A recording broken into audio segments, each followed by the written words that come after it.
Em nome do Pai, do Filho e do Espírito Santo. Amém. Sejam todos bem-vindos.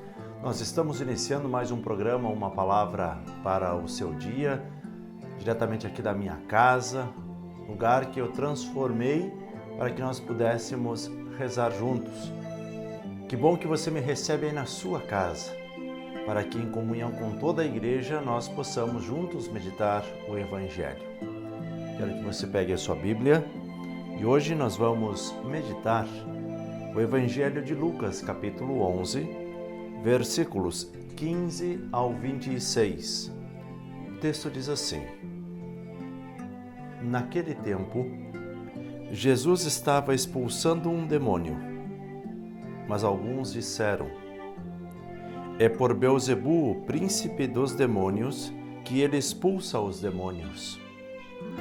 Outros, para tentar Jesus, pediam-lhe um sinal do céu. Mas, conhecendo seus pensamentos, Jesus disse-lhes: Todo o reino dividido contra si mesmo será destruído, e cairá uma casa por cima da outra.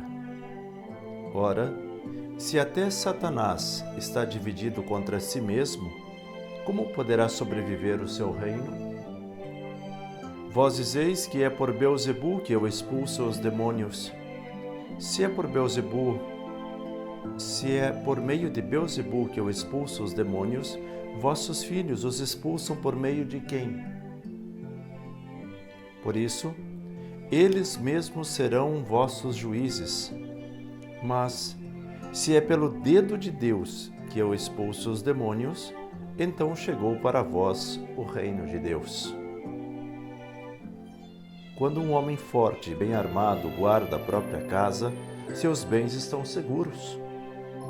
Mas quando chega um homem mais forte do que ele, vence-o.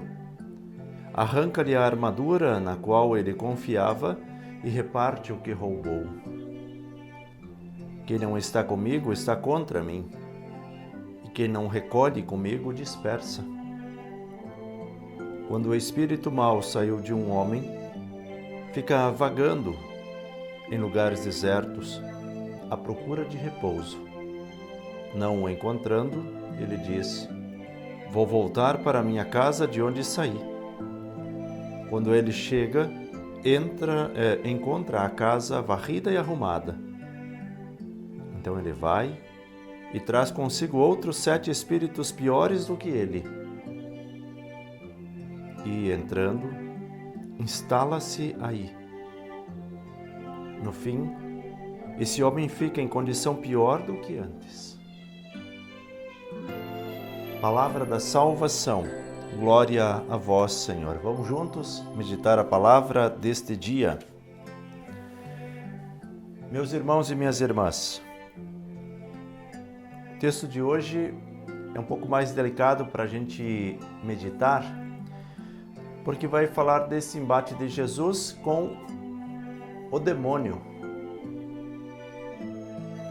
E aí nós estamos falando de duas realidades completamente distintas.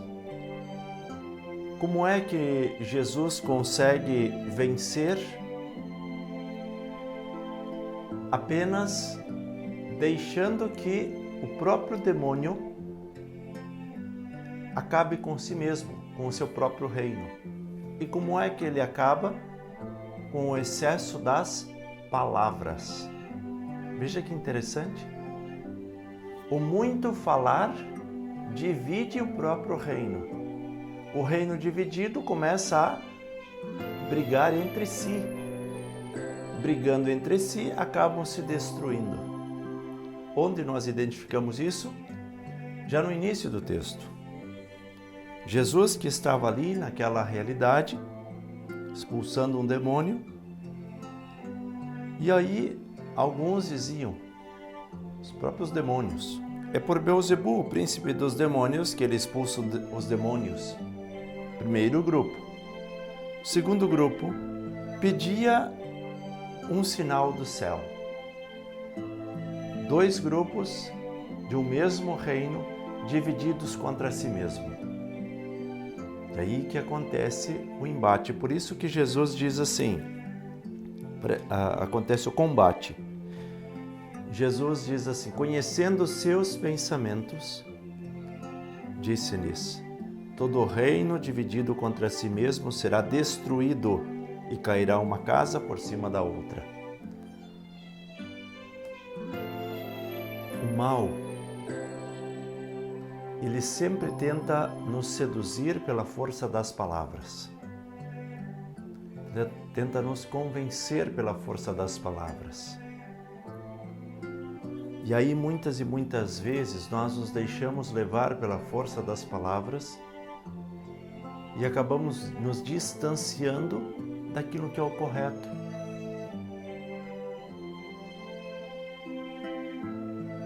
O diabo tenta menosprezar Jesus Cristo. E ele faz isso com as muitas palavras. Jesus está ali também o mal. O mal não para de falar. É constantemente falando. Jesus está apenas observando. E aí, com o excesso das palavras, começam as contradições.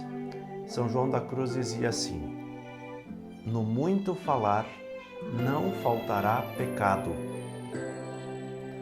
Repito, grave essa frase. No muito falar não faltará pecado. Cuidado com o excesso das palavras. Cuidado com a força dos argumentos. Muitas e muitas vezes queremos argumentar. Se há necessidade de argumentar, é porque alguma coisa errada está por trás. Porque se nós estamos defendendo a verdade, nós não precisamos argumentar muito, porque a própria verdade fala por si só. E essas coisas às vezes nós não observamos. Quando há necessidade de falar muito, argumentar muito, cuidado. E aí Jesus diz: quando eu expulso o demônio de alguém, fica como que uma casa limpa. Mas se não há uma mudança de mentalidade, ele volta para casa e quando menos espera, atrai ainda mais mal. Por quê? Porque ele está limpo, mas não consciente da sua limpeza. Não com o coração, com esse desejo de permanecer limpo. Ah, agora eu estou limpo. É como quando nós vamos nos confessar. Agora estamos limpos. Mas se a gente não observar que nós precisamos mudar de vida, precisamos nos converter, ao sair da igreja ou ao sair do confessionário, quando vê, nós atraímos muito mais mal do que nós já tínhamos. Não é para assustar ninguém, é apenas para que nós possamos refletir. Cuidado com o excesso das palavras e, quando você for se confessar, que você sentir esta limpeza do seu interior, essa pureza devolvida, esforce-se para não atrair mais mal do que você já tinha. Vamos pedir a bênção e a proteção de Deus para este dia, para que nós possamos viver santamente e possamos aprender a estar com Jesus. Em nome do Pai, e do Filho e do Espírito Santo. Amém. Evangelizar é preciso.